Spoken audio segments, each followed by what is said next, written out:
నమస్తే. నేను మీ అశ్విని కుమార్. దాడి శత్రుదేశాల దాడి అంటే ఏదో టెర్రరిస్ట్ గ్రూపులు బాంబు దాడులు, తుపాకీతో దాడులు ఇలా కాకుండా చాలా వ్యూహాలు ఉంటూ ఉంటాయి. ఆ వ్యూహాల్లో చాలా వరకు భారతీయులు ఆ ట్రాప్లో పడడం చాలా శోచనీయం. స్లీపర్ సెల్స్ అన్ని రకాలుగా ప్రయత్నిస్తూ ఉంటాయి. ఆ రకంగానే ఇంకో కొత్త కోణం బయటపడింది. ముఖ్యంగా భారతదేశాన్ని గత 10 సంవత్సరాలుగా ఎక్కడా కూడా ఏం చేయలేకపోతున్నారు. ఏదో రకంగా భారతదేశంలో ఒక కొత్త వరవడికి నాంది పలికారు కొన్ని సంవత్సరాలుగా. శత్రు దేశాలు లేదా శత్రు మోకలని చెప్పచ్చు. ఆ ప్రయత్నాల్లో ఒకటి చాలా స్లీపర్ సెల్ కొన్ని సంవత్సరాల నుంచి నడుస్తుంది. ఈ మధ్య బయటకు వస్తున్నాయి. లవ్ జిహాద్. హిందూ అమ్మాయిలు కష్టపడి వాళ్ళ తల్లిదండ్రులు చదివిస్తారు.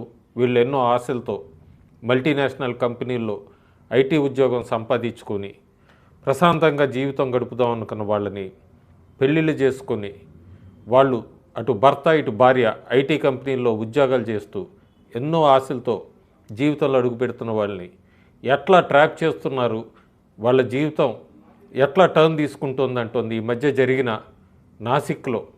నాసిక్ టీసీఎస్ కంపెనీలో జరిగిన ఒక ఉదంతం ఒళ్ళు గగురిపిస్తోంది. చాలా భయానక కథనం అని చెప్పచ్చు.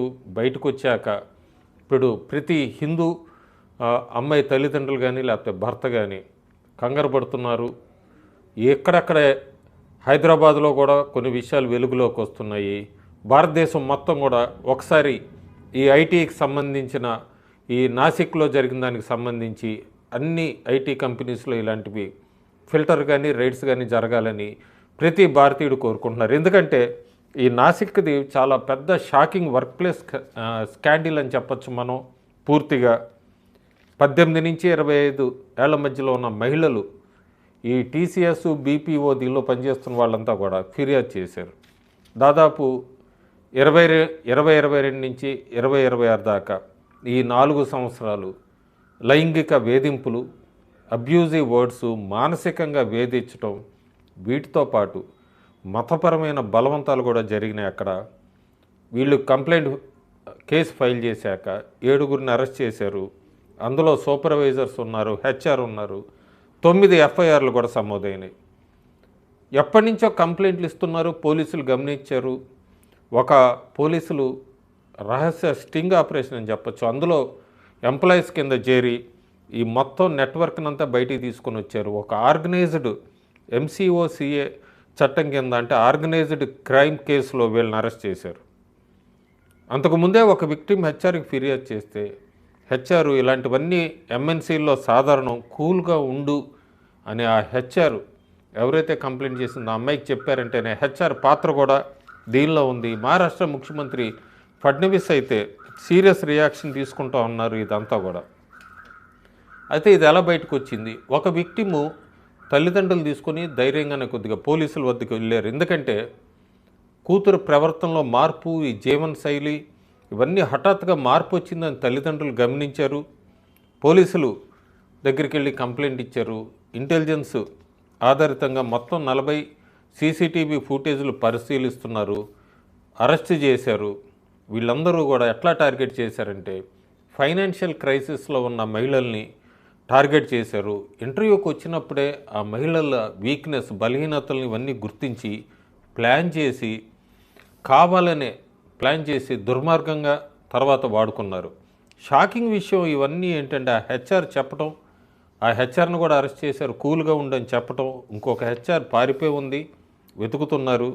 ప్రత్యేక బృందం సిట్ ఫామ్ అయింది. ఇవన్నీ కూడా చూస్తే మనకి 4 సంవత్సరాలుగా ఎంత జరుగుతుంది, ఇంకెన్ని కేసులు మౌనంగా దాచి ఉంటాయో. ఈ భారత కార్పొరేట్ సెక్టర్లో సేఫ్టీ మీద చాలా తీవ్రంగా ఆలోచించాల్సిన సమయం అయితే వచ్చింది. ఇప్పుడు పేర్లు చూసుకుంటే మనం ఎంత ప్లాన్డ్గా ఎంప్లాయీస్ టార్గెట్ చేశారు. మొత్తం అంతా కూడా ముస్లిం కమ్యూనిటీకి సంబంధించిన వాళ్ళే. తాసిఫ్ అట్టార్, డానిష్ షేక్ వీళ్ళందరూ తప్పుడు వివాహ వాగ్దానంతో పెళ్లి చేసుకుంటామంటూ వాళ్ళని ట్రాప్ చేయటం, సెక్చువల్ అసాల్టు, అలాగే మత బలవంతం చేయటం. రజా మెమన్, షారుఖ్ ఖురేషి స్టాకింగు, నిఘా గ్రూపు, హెరాస్మెంట్ వీళ్ళ పని. అలాగే షఫీ షేక్, ఆసిఫ్ అన్సారీ, ఫిజికల్ మాలిస్టేషను, అసభ్య ప్రవర్తన. ఇంకా హెచ్ఆర్ నిదా ఖాన్ ఫిర్యాదుల మీద చర్య తీసుకోకపోవటం, వీళ్ళకి సపోర్ట్ చేయటం, ఇదంతా కూడా ఆమెను కూడా అరెస్ట్ చేశారు. ఆమె పాత్ర కూడా ఉందని. వీళ్ళు బాధితులందరినీ కూడా మత నమ్మకాలకు వ్యతిరేకంగా నమాజ్ చేయమంటాం, బీఫ్ తినమని ఇలా బలవంతం కూడా చేసేవాళ్ళట. చాలా ఎలా ప్లాన్ చేశారంటే హెచ్ఆర్ మేనేజర్ ఈ సోబియా ఖాన్ హిందూ అమ్మాయిలను మాత్రమే నియమించేది, వాళ్ళకి హెడ్ కింద ముస్లిం లీడర్స్ని వాళ్ళు పెట్టేది, అపాయింట్ చేసేది. వీకెండ్ ట్రిప్స్ అని తీసుకెళ్ళటం, ఇమాజికా వాటర్ పార్కు రిసార్ట్లకి తీసుకెళ్ళి సెక్యువల్ హెరాస్మెంటు, బ్లాక్మెయిల్ చేసేవాళ్ళు. ఆ తర్వాత బ్రెయిన్ వాష్ చేసేవాళ్ళు, లిప్స్టిక్ వేయొద్దు, హిందూ స్నేహితులతో మాట్లాడొద్దు, ఒత్తిడి చేయించడం, నమాజ్ చేయించడం, బీఫ్ తినిపించొద్దని. ఎంతమంది బాధితులు ఉన్నారంటే ఇప్పటికే 50 మందికి పైగా హిందూ అమ్మాయిలు ఈ ట్రాపుల్లో ఉన్నట్టుగా అనుమానం. ఇవన్నీ కూడా ఇప్పుడు కేసు మొత్తం ఫైల్ అయింది. Special investigation team SIT investigate చేస్తోంది.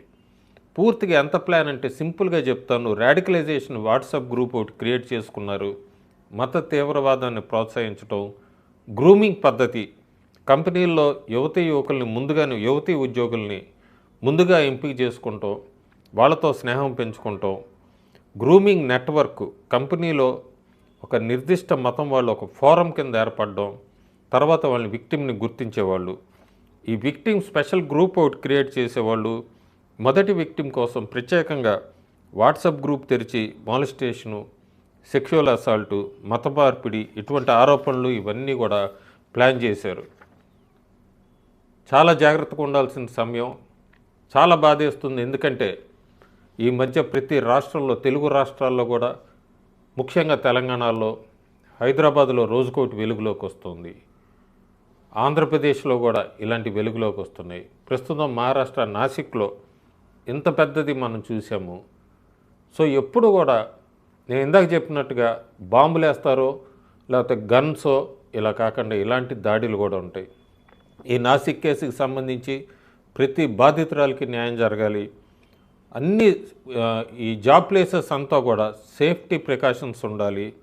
ఇది అందరికీ షేర్ చేయండి. అందరికీ తెలియాల్సిన అవసరం ఎంతైనా ఉంది. మనం సొసైటీలో ప్రింట్ మీడియా చూస్తున్నాము, ఎలక్ట్రానిక్ మీడియా, సోషల్ మీడియా, అయినా కూడా రోజుకొకళ్ళు ఇట్లా ట్రాప్లో పడుతున్నారంటే ఇంకా ఎంత అవేర్నెస్ తెప్పించాలి, ఎలా ఉండాలి. ప్రతి ఆడపిల్ల తండ్రి ఖచ్చితంగా చెప్పాల్సిన అవసరం ఉంది. పెళ్ళైన వివాహితులకి భర్త కూడా కొద్దిగా అవేర్నెస్ తీసుకొని వచ్చి ఇలాంటి ట్రాప్లో పడకుండా ఉంటే జాగ్రత్త. ఈ మధ్య మనం చూసాం కేరళ ఫైల్స్, కేరళ స్టోరీ 2 అలాంటిదే చాలా కేసులు జరిగినాయి. దాని మీద మళ్ళీ ఇంకోసారి ఇంకో వీడియోతో వస్తాను. ప్రస్తుతానికి మాత్రం ఈ ఐటీ కంపెనీస్లో మీరు ఎక్కడైనా సరే ఇలాంటివి గమనిస్తే వెంటనే హెచ్ఆర్లకు కాదు పోలీసులకు కంప్లైంట్ ఇవ్వండి. Thank you.